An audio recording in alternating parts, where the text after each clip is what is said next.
Bonjour tout le monde, j'espère que vous allez bien. Moi je me porte super bien, alhamdulillah. Merci d'aimer, de partager et de vous abonner si c'est pas encore fait. Alors aujourd'hui on va essayer de corriger le sujet de bac 2023 du premier groupe, série S2. Donc on va commencer par l'exercice 1 sans plus tarder.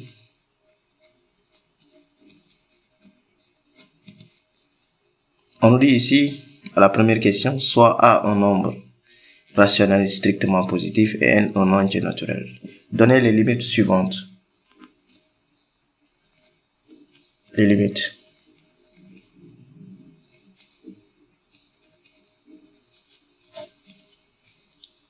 Le petit a, on nous dit la limite quand x tend vers 0,2 ln de x plus 1 sur x. Je rappelle que ça, c'est une limite usuelle et on nous dit directement dans le cours que c'est égal à 1. De même pour b, la limite quand x tend vers 0,2 exponentielle de x moins 1 sur x, c'est égal à 1. Alors, on peut essayer de commenter un peu ces deux limites.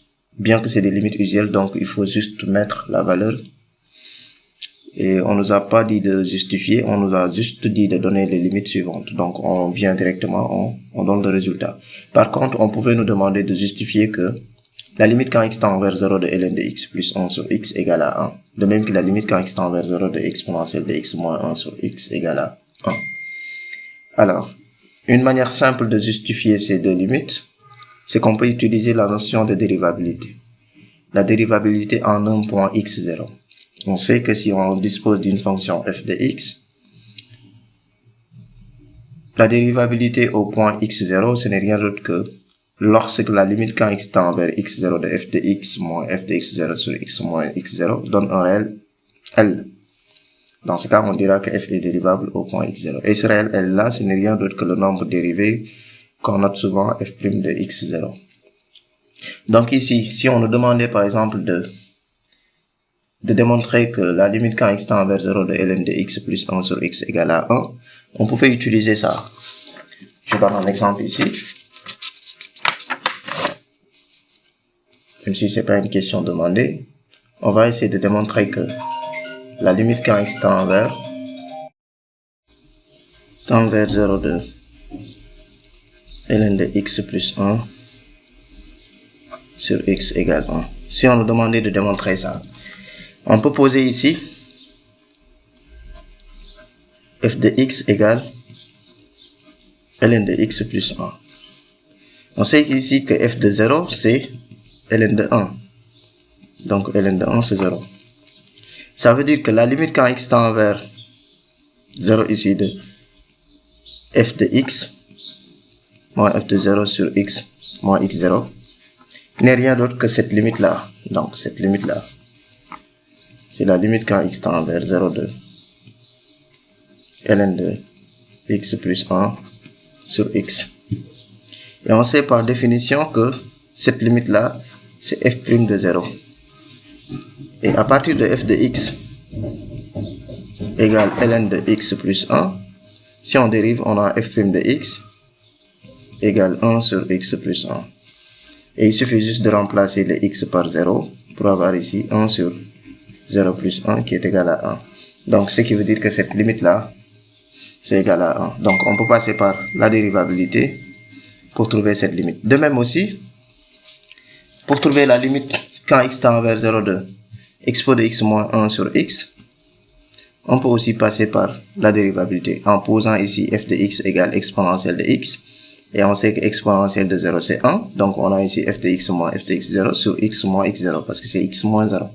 Donc par là aussi on peut mettre f' de x0 et enfin trouver le résultat. Mais le but de cet exercice n'était pas de démontrer mais tout simplement de donner. Donc on vient de donner les deux limites. À la deuxième question, on nous demande une primitive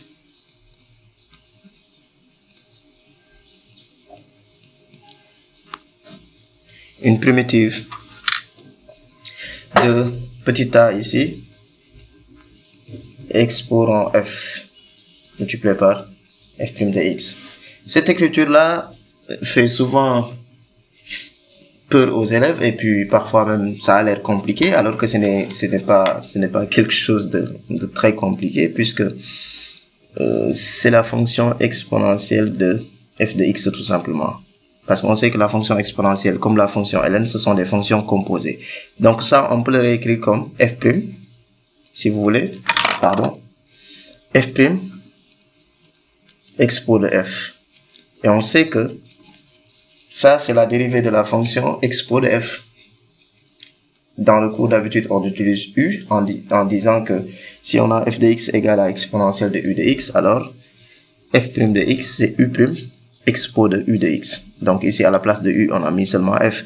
Donc la fonction primitive, f de x, ce n'est rien d'autre que exponentielle de f de x. Sinon, si vous voulez, c'est expo de f de x. Donc ça dit expo rond f de x. Plus une constante, bien sûr. Parce que quand on va faire la primitive, si on dérive la primitive, grand F, on va trouver petit f. Et la dérivée d'une constante est nulle. C'est pourquoi ici, on nous parle d'une primitive même. Mais si on devait nous dire, pardon, la primitive, on allait peut-être ajouter une condition initiale. Donc, il y aura des conditions préalables qu'on vous donne et puis ça vous permettra de trouver la constante C ici. La question petit b, c'est f' sur f. Et c'est du pareil au même que si on mettait u' sur u. Et on sait que la dérivée u' sur u, sa primitive c'est ln de u, ou ln de valeur absolue de u pour être plus précis. Parce que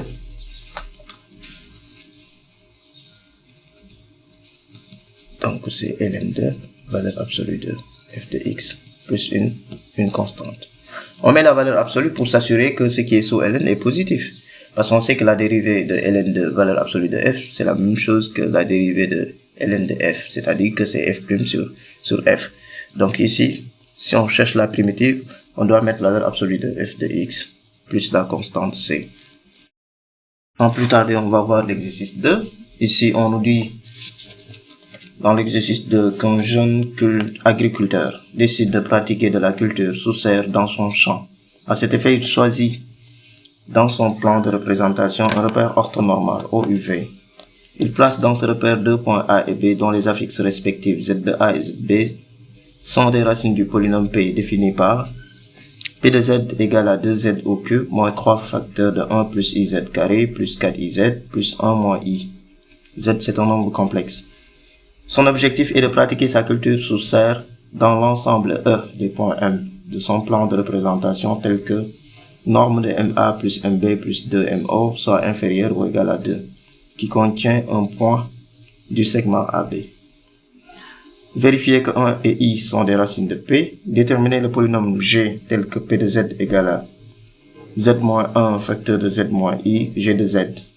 Résoudant C, l'équation P de Z égale à 0. Ensuite ici, on nous dit à la question 4, on pose Z de A égale 1, Z de B égale I et Z de C égale 1 demi plus 1 demi de I. Placez les points A, B et C d'affixes respectives Z de A, Z de B, Z de C dans le repère orthonormal OUV en choisissant comme unité graphique 4 cm. Déterminer ou démontrer que C est le milieu de AB, puis que C appartient à l'ensemble E. Déterminer l'affixe Z de G du point G barissant du système A1, B1, O2, puis placer G. Déterminer puis construire l'ensemble E des points M du plan tel que norme de MA plus MB plus 2MO inférieur ou égal à 2. Alors, l'objectif ici, à la sixième question, le jeune agriculteur atteindra-t-il son objectif?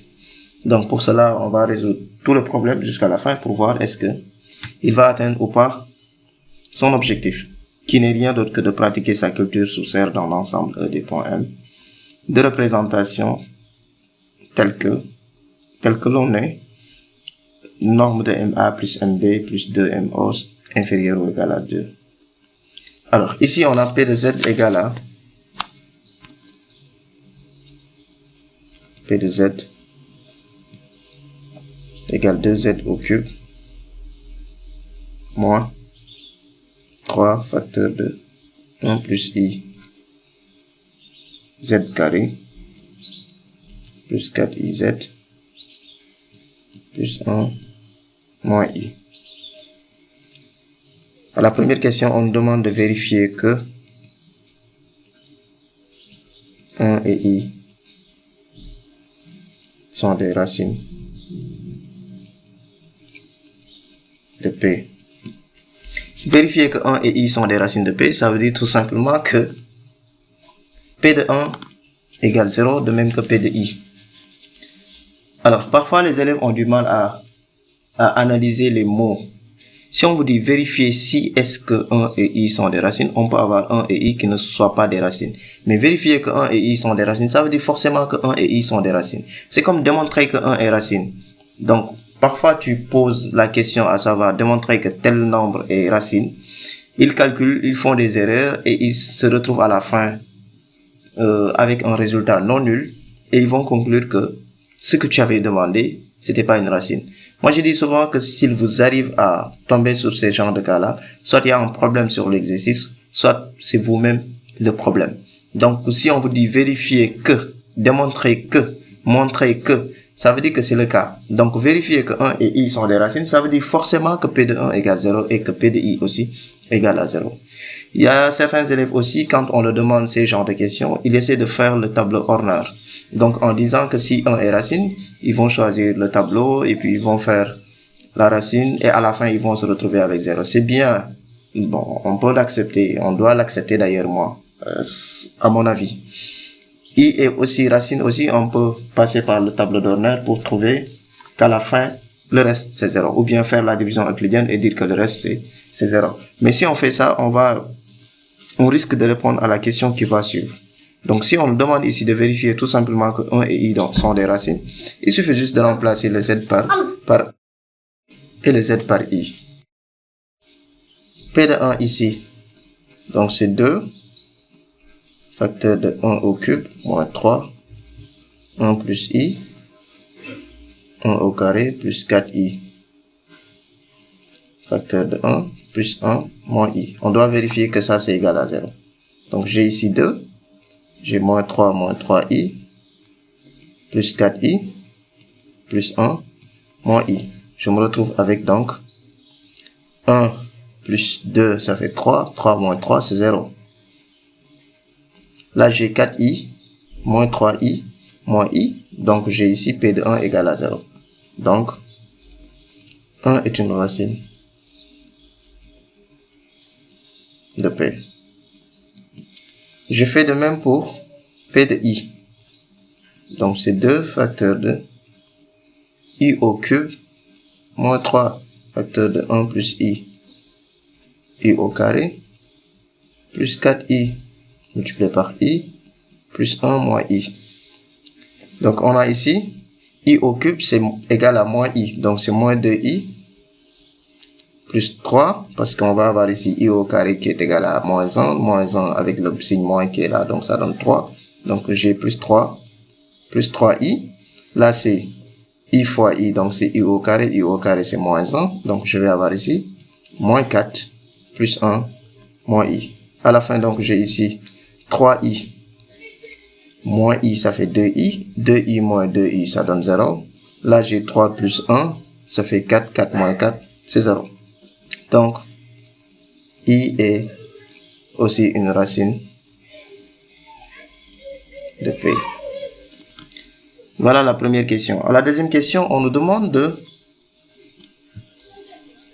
déterminer le polynôme g. Déterminer g. Déterminant g de z tel que P de z égale à z moins 1, z moins i, g de z. Pour trouver la valeur de g de z, c'est-à-dire le polynôme g de z, on peut utiliser la méthode de Horner à 2 reprises. C'est-à-dire on le fait avec 1, on continue avec les mêmes coefficients avec i. Ou bien on passe par la division euclidienne, on divise P de z par z moins 1, z moins i, ou bien on passe par la méthode d'identification des coefficients. Donc dans tous les cas, on va trouver g de z. Ici, donc moi je passe par Horner.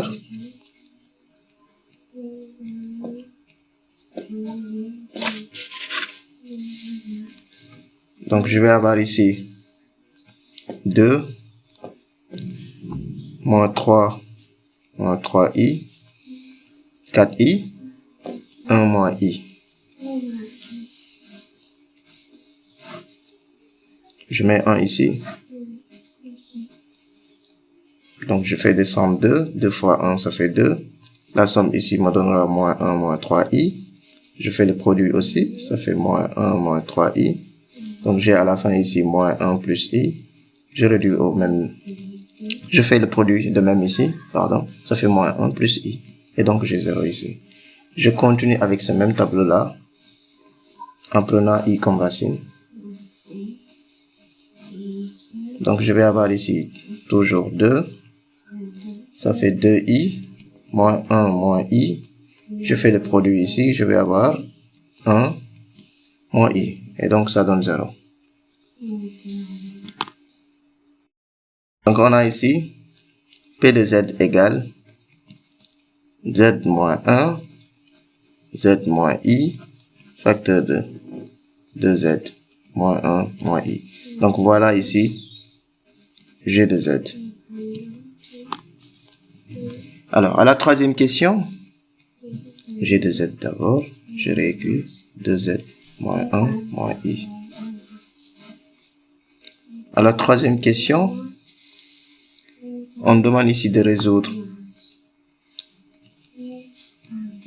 dans C, P de z égale 0.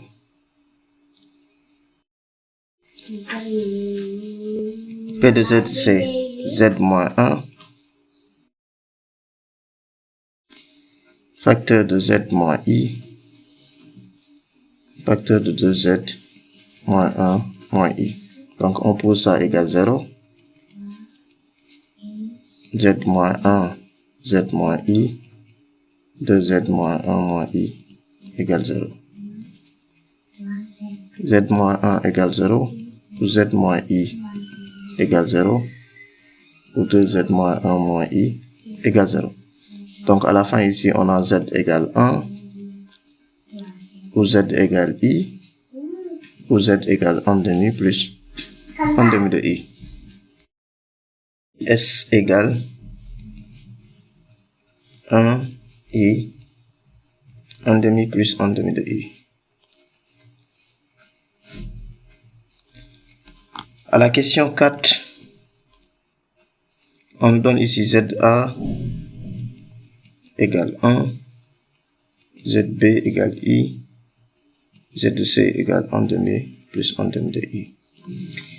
Il y a un élève qui m'a demandé un jour, est-ce que c'est toujours les mêmes affixes qu'on a trouvé précédemment qu'on nous donne? Bon, je dirais que, je lui ai dit que oui, bon, pratiquement d'habitude c'est comme ça qu'on le fait, mais c'est pas sûr à 100%. Parce que ça dépend des exercices. Mais la plupart du temps vraiment, ce que vous trouvez sur le polynôme, c'est d'habitude ces solutions-là qu'on utilise pour la suite. Donc, si on fait un exercice et puis arrivé à une certaine question, on voit que ce qu'on a trouvé, c'est ce qu'on retrouve là-bas. Bon, c'est vraiment quelque chose de rassurant et puis ça nous permet peut-être de se fixer comme idée que jusque-là, ce qu'on a fait, c'est bon. Mais je ne dis pas que par force, c'est ce qu'on va vous donner. Non. Parce qu'il peut arriver qu'on vous donne un polynôme de degré 3 et qu'on a besoin de 4 points ou bien 5 points. Dans ce cas, on va rajouter. Et même on peut vous donner un polynôme P de z de degré 3 et puis on vous donne d'autres solutions. Ça dépend. Mais la plupart du temps, vraiment, c'est ce qu'on vous donne. La plupart du temps, c'est ce qu'on vous donne. Alors, à la question 4A ici, on nous demande de placer les points AB, ABC.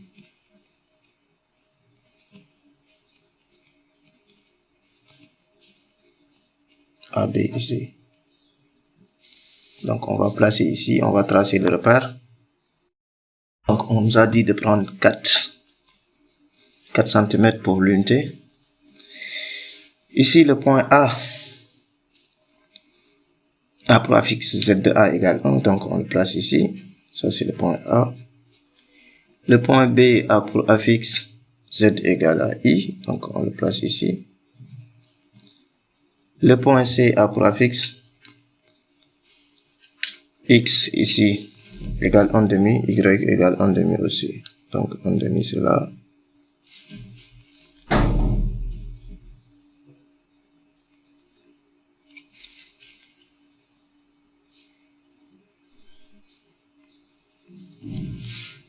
Donc le point C est ici. Le segment AB, fonction de trace.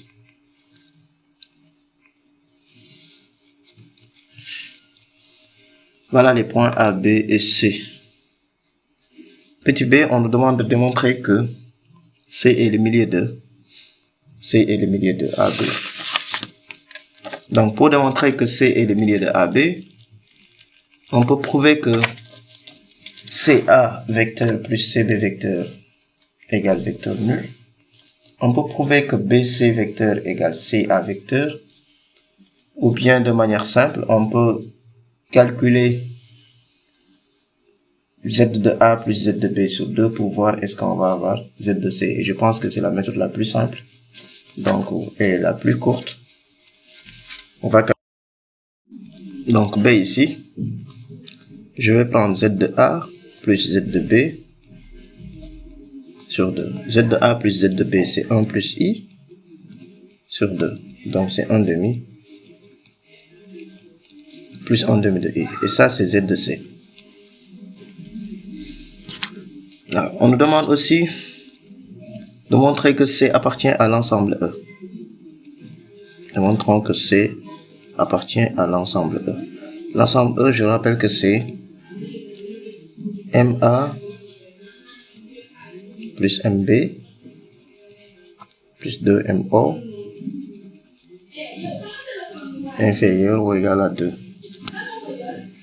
Il suffit juste de remplacer M par C. Donc, on remplace M par C pour avoir ici CA plus CB plus 2CO inférieur ou égal à 2. C'est ça qu'on va vérifier. On rappelle ici que C était le milieu de AB. Donc, on peut dire ici que c'est vecteur nul. Donc, il va rester que 2CO. Et là, c'est 2, norme 2, CO. Et ça, ce n'est rien d'autre que 2, le module 2, Z de C, parce que Z de O égale à 0. Et donc, c'est 2 module de 1/2 plus 1/2 de I. Et donc, 2 module de Z de C égale 2 module de 1/2 plus 1/2 de I. Et ça, c'est 1 quart plus 1 quart, ça fait 2 quarts.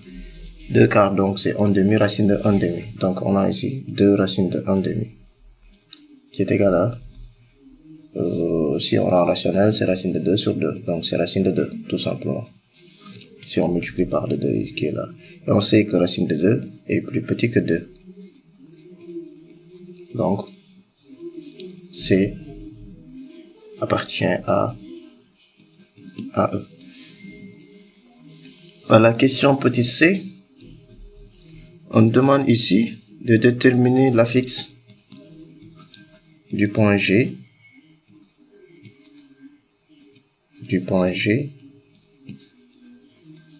qui est le barycentre du système A1, B1, O2.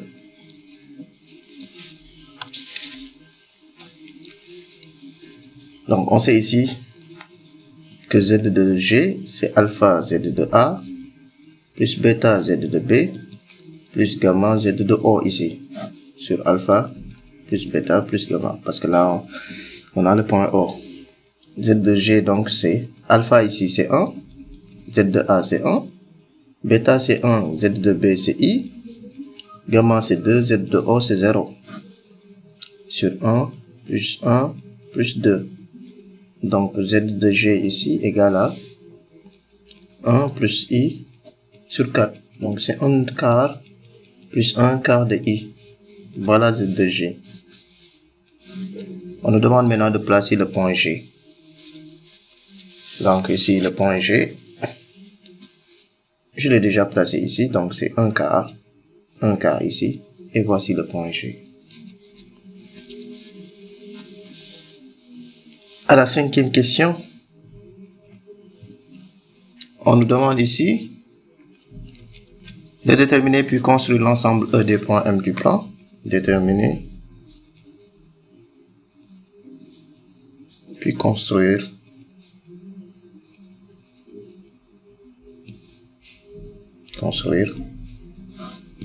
l'ensemble E.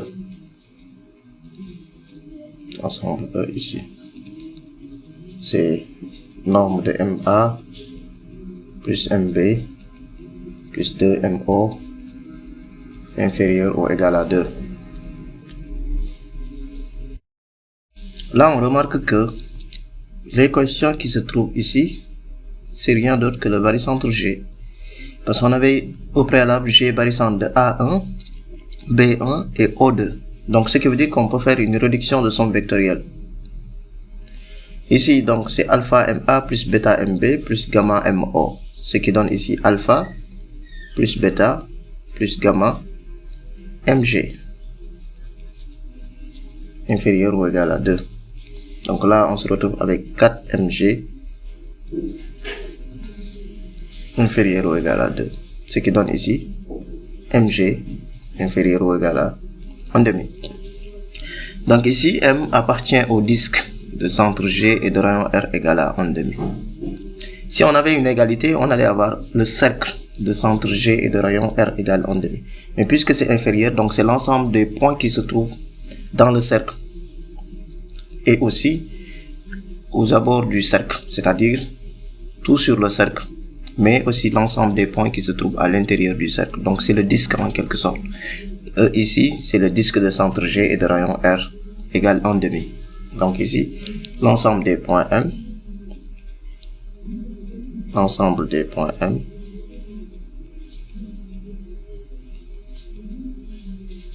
et le disque de centre G et de rayon R égale 1,5. Donc c'est pas seulement le cercle. Si on dit l'ensemble des points M, c'est le cercle, c'est-à-dire que dans ce cas là-bas, l'ensemble des points M se trouve sur le cercle. C'est sur le cercle. Un exemple, ici je veux dire, si on a un cercle qui est là, et qu'on nous dit qu'on trouve, si on avait Mg égale à 1,5, on allait dire que l'ensemble des points M est le cercle de centre G et de rayon R égale 1,5. Donc les points M, ce serait ici, là, sur le cercle en tout cas, ici. Mais si on dit inférieur ou égal, on veut dire donc que même ces points-là aussi en font partie. Donc l'ensemble de ces points-là fait partie de l'ensemble E. Donc c'est ça le disque. On va essayer de représenter ça donc. On a ici la figure.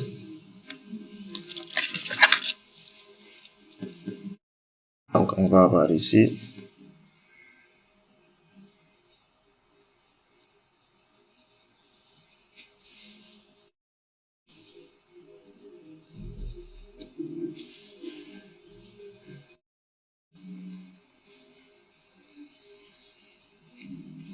voilà le disque. Donc c'est en quelque sorte tout ça,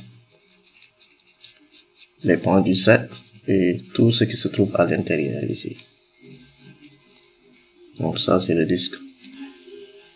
Alors on remarque bien ici que le point C est à l'intérieur du cercle. Et d'ailleurs, ce qui nous amène à répondre facilement à la question 6, à savoir, est-ce que le jeune agriculteur atteindra son objectif? Oui, le jeune agriculteur atteindra son objectif. S'il choisit les deux points A et B d'affixe respectifs, Z de A égale 1 et Z de B égale I. Il pourra le faire parce que déjà même le point C qui appartient au segment AB est à l'intérieur du disque. Donc, pratiquer sa culture, oui, il pourra le faire. Il pourra le faire. Car il existe au moins le point C, milieu du segment AB, qui appartient au disque. Donc, on va passer à l'exercice 3. Ici, on nous dit, on considère la suite numérique. UN défini par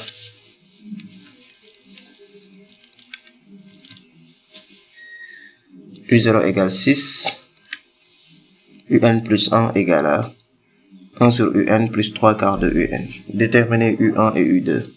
Démontrer à la deuxième question par récurrence que quel que soit n appartenant à grand N, UN supérieur ou égal à racine de 3, soit f la fonction définie sur 0 plus l'infini par f de x égale 1 sur x plus 3 quarts de x, étudier les variations ou le sens de variation de f, en déduit par récurrence que quel que soit n, UN, est strictement décroissante. À la fin, démontrer que UN est convergente et déterminer sa limite. Donc ici, l'exercice 3.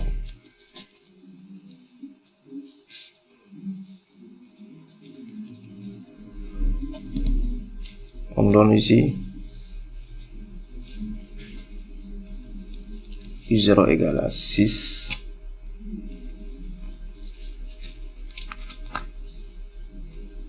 UN plus 1 égale 1 sur UN plus 3 quarts de UN. On nous pose ici la première question, à savoir calculer calcul de U1 et U2. Donc ici U1 égale à 1 sur U0 plus 3 quarts de U0. Donc c'est 1 sixième plus 3 quarts multiplié par 6. Ce qui donne ici U1 égale à 1 sixième plus, si on simplifie ici, on va avoir, on simplifie par 2, donc il va rester 3 ici, ça fait 9 demi. Et le dénominateur commun ici c'est 6, donc on va avoir ici 3 fois 9, ça fait 27. 27 plus 1, ça fait 28, donc c'est 28 sur 6. 28 sur 6, ça fait, si on simplifie par 2, 14 tiers. Donc U1 égale à 14 tiers.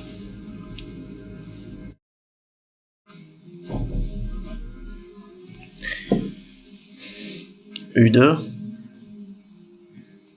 c'est 1 sur U1 plus 3 quarts de U1. Donc c'est 1 sur 14 tiers plus 3 quarts multiplié par 14 tiers. On va avoir ici 3 sur 14 plus, si on simplifie ici, ça fait 14 sur 4. Donc, si on réduit au même dénominateur et après calcul tout fait, on trouve ici 52 sur 14 qui est égal à 26 septièmes. Donc U2 égale à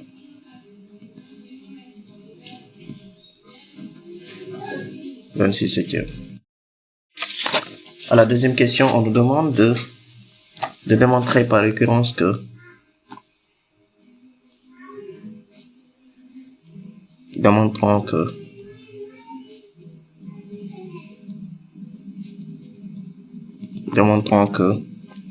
quel que soit n appartenant à grand N, UN supérieur ou égal à la racine de 3. Donc on va démontrer ça par récurrence, c'est-à-dire qu'on va vérifier que c'est vrai au premier rang. On va supposer que c'est vrai au rang n, et puis on va démontrer que c'est vrai au rang n plus 1. Au premier rang, ici, vérifions que U0 est supérieur ou égal à la racine de 3. Ici, le premier rang, c'est U0. Donc, on a ici U0 égale à 6, qui est supérieur ou égal à la racine de 3. Donc, c'est vrai. Donc, vrai au premier rang. Alors, supposons que UN est supérieur ou égal à la racine de 3, quel que soit n appartenant à grand N. Ensuite, on va démontrons que UN plus 1 est supérieur ou égal à la racine de 3, quel que soit n appartenant à grand N. On peut démontrer que UN plus 1 moins racine de 3 sera supérieur ou égal à 0, quel que soit n appartenant à grand N, en considérant toujours le fait que UN soit supérieur ou égal à la racine de 3. Donc, je vais faire UN plus 1 moins racine de 3 supérieur ou égal à 0. C'est ça que je vais essayer de démontrer. Alors, UN plus 1, on sait déjà que c'est 1 sur UN plus 3 quarts de UN. Je mets ici moins racine de 3. Et ça, c'est égal à, si on réduit au même dénominateur, on prend comme dénominateur comme 4UN. Donc là, il va manquer un 4. Donc je multiplie par 4 le 1 là. Ici, il manque UN. Donc je vais avoir ici plus 3 UN carré. Là, il va manquer 4 UN. Donc c'est moins 4 racine de 3 UN. Et ça, c'est égal à 3 UN carré moins 4 racine de 3 UN plus 4 le tout sur 4 UN. Si on fait une petite remarque ou bien on calcule delta, parce que ça on peut le considérer comme une équation du second degré, on peut réécrire cette expression comme racine de 3 UN moins 2 le tout au carré. C'est une identité remarquable au fait, c'est A carré moins 2AB plus B au carré, avec B égale 2 et A égale racine de 3 UN sur 4 UN. Sinon, si vous voulez vous calculer delta, vous allez tomber sur 0 et la forme factorisée, donc ce sera A et puis facteur de x moins x0 le tout au carré. Donc si vous le faites correctement, vous allez avoir ce résultat. Alors, on sait aussi que UN reste supérieur ou égal à la racine de 3. C'est ça, c'est ce qu'on avait supposé ici. Donc, ce qui veut dire que toute cette expression-là, racine de 3 UN moins 2 au carré sur 4 UN, reste supérieur ou égal à 0. Et c'était ça l'objectif. On devait démontrer que le rapport là, c'est-à-dire UN plus 1 moins racine de 3, supérieur ou égal à 0. Et on vient de trouver à la fin ici que on a un carré qui est là, donc c'est positif. On sait aussi que UN est positif, donc le rapport restera positif. D'où, ici, on peut dire UN plus 1 moins racine de 3 supérieur ou égal à 0, ce qui laisse à dire que UN donc est supérieur ou égal à racine de 3. Et c'était ça à démontrer. À la troisième question, on nous donne ici une fonction f. F de x égale à 1 sur x plus f de x égale 1 sur x plus 3 quarts de x.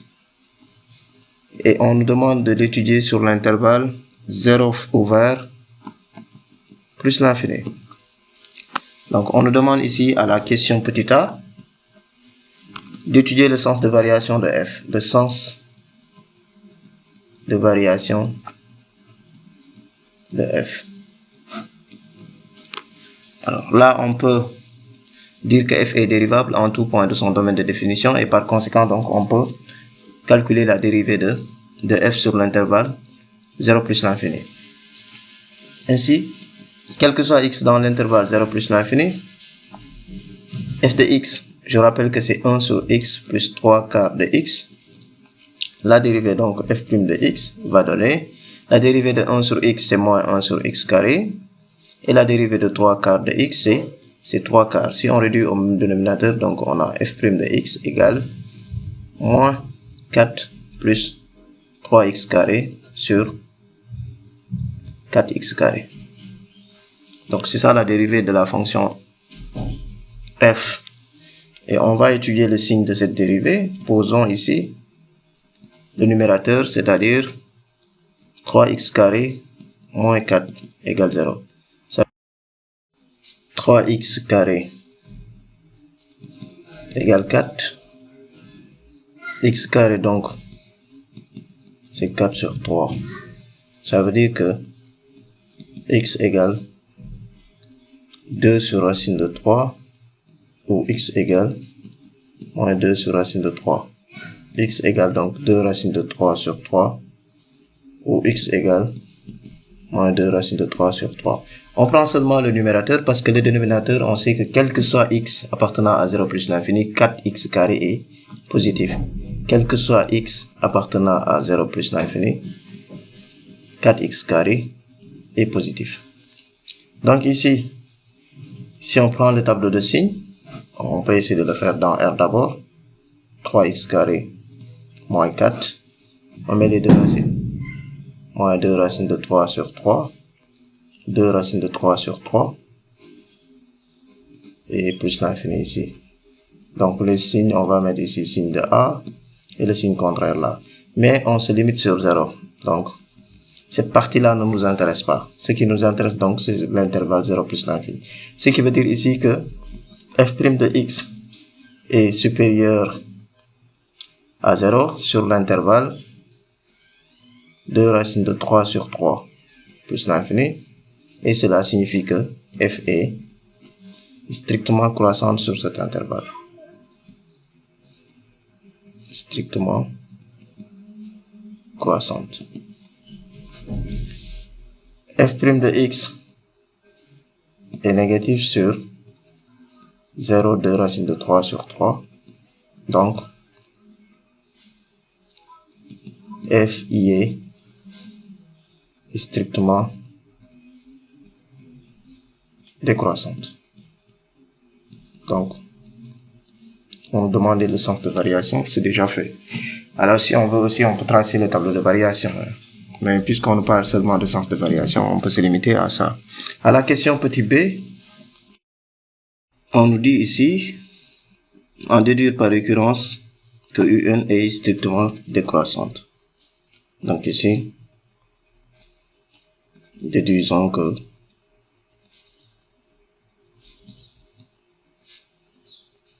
UN est strictement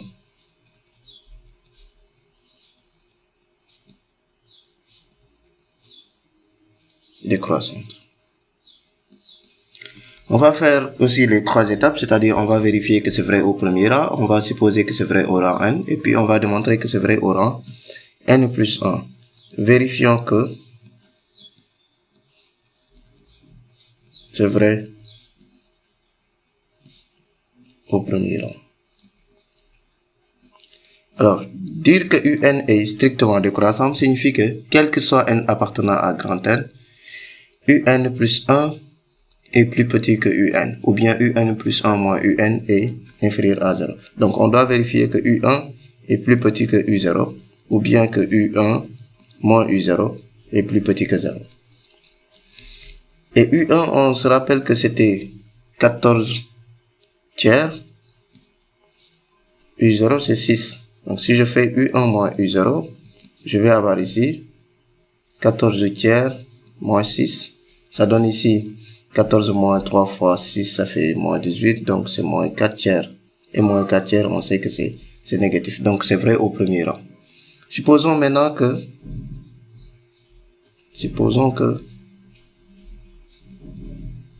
c'est vrai au rang n. Vrai au rang n signifie que UN plus 1 moins UN est plus petit que 0. Ou bien que UN plus 1 est plus petit que UN.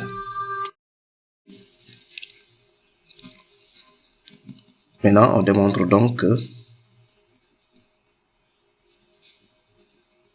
c'est vrai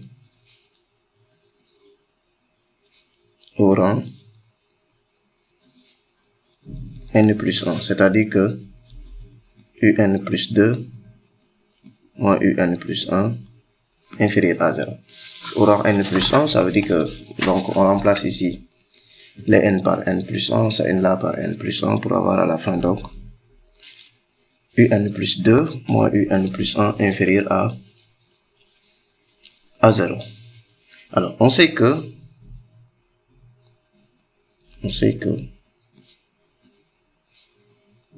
un est supérieur ou égal à racine de 3. Ça, c'est à la deuxième question. Et racine de 3 lui-même est supérieur strictement à 2 racines de 3 sur 3. Par un calcul simple, on peut le voir. Donc, ça veut dire que un est supérieur à 2 racines de 3 sur 3. De même, si vous considérez que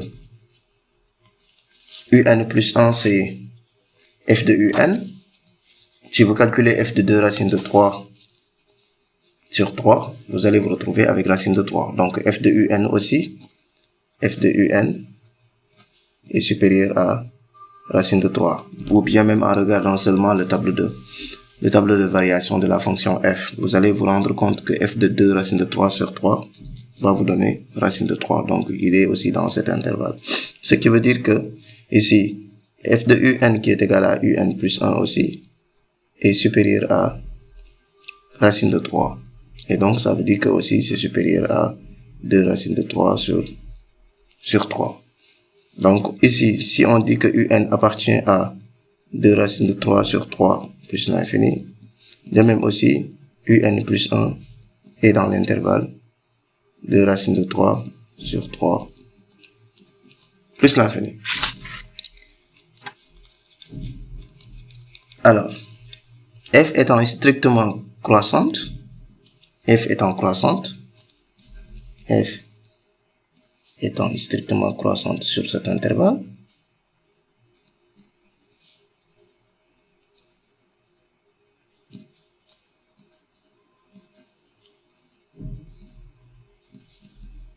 f étant strictement croissante sur cet intervalle, donc on peut composer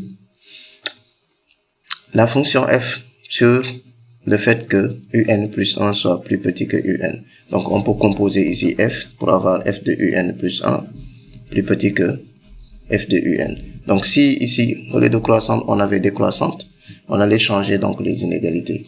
Donc là, on sait que f de un plus 1, par définition, c'est un plus 2, et ça c'est un plus 1, ce qui nous donne ici un plus 2 moins un plus 1 plus petit que 0. Et c'est ça qu'on voulait démontrer. Donc, quel que soit n appartenant à grand N, un est décroissante.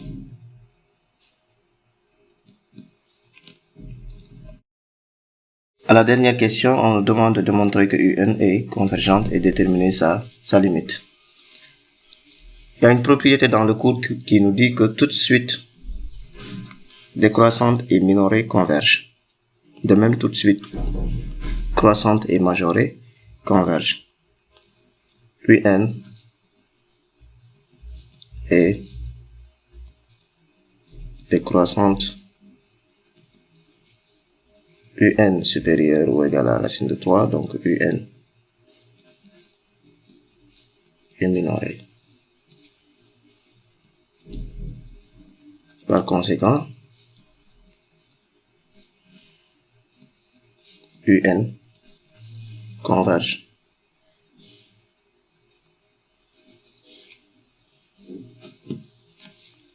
Un converge.